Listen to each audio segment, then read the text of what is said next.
pán Krčméry, bolo to meno. A, A my keď sme sa áno. bavili pred vysielaním, že toto sa ma vážne chcete spýtať, ale čo keď budem vulgárna? Ja mám ruku na šabli, ja verím, že nebudete, pretože vy s pánom Vladimírom Krčmérim máte osobnú skúsenosť a nie práve najpríjemnejšiu. Čo je to za človeka teda a ako k tej skúsenosti prišlo? Nakoľko je môj muž lekár a chodí po sympóziách tiež, respektíve chodil, teraz už na to kašle, pravdu poviem. Tak my sme boli pred niekoľkými rokmi, a to som ešte ani netušila, že niekto taký ako pán Krčméry existuje. Tak sme boli na jednom sympóziu mimo Egypta. No a tam som počula slovenčinu, tak ja, roduverná Slovenka, som sa hneď chcela pripláznuť tam a pustiť sa do reči a však viete, Slováči sa ťahá, nie? No, jasné. Môj chlap mi vraví, prosím ťa, nechoď tam. V živote mi nikdy nič nezakázal. V živote mi povedal, nerob toto, nerob hento a nesmieš a toto. A mi vraví, prosím ťa, vydrž chvíľu.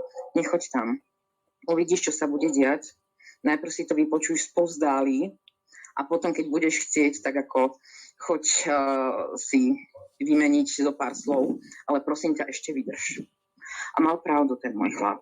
Mal bohužiaľ pravdu, pretože to, čo som tam zažila, to ako pán Krčméry, ja ho nejdem ani titulovať doktorom, to, čo som tam zažila, ako sa on vyjadroval a ako agresívne presadzoval svoje názory a každý bol hlupák. Len on ten najmúdrejší. A proste, však viete, že on má zákaz vstupu do Strednej Afriky. To nevieme, povedzte nám. No, má zákaz vstupu do Strednej Afriky. Ho odtiaľ vykopli, lebo tam robil zakázané pokusy, ako testoval si tam tie svoje vakcíny.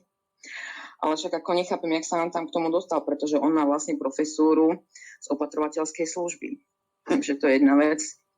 No a proste dosť bol agresívny na tom sympóziu.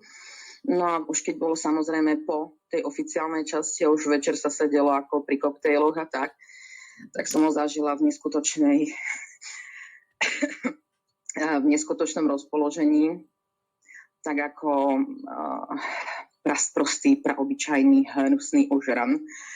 Proste pomočený, pokadený, pozvracaný, proste hanba pre celé Slovensko.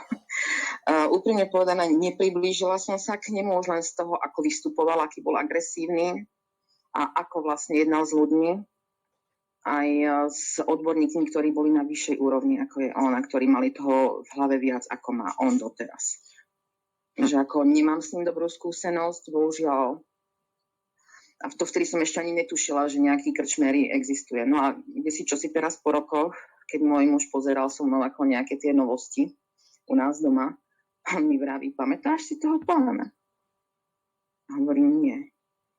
Ale viem, že na Slovensku má veľmi veľký úspech. A on mi vraví, ale veď to je ten, čo sme ho stretli tam a tam. Pamätáš si, keď som ti vravel, aby si tam nešla k nemu?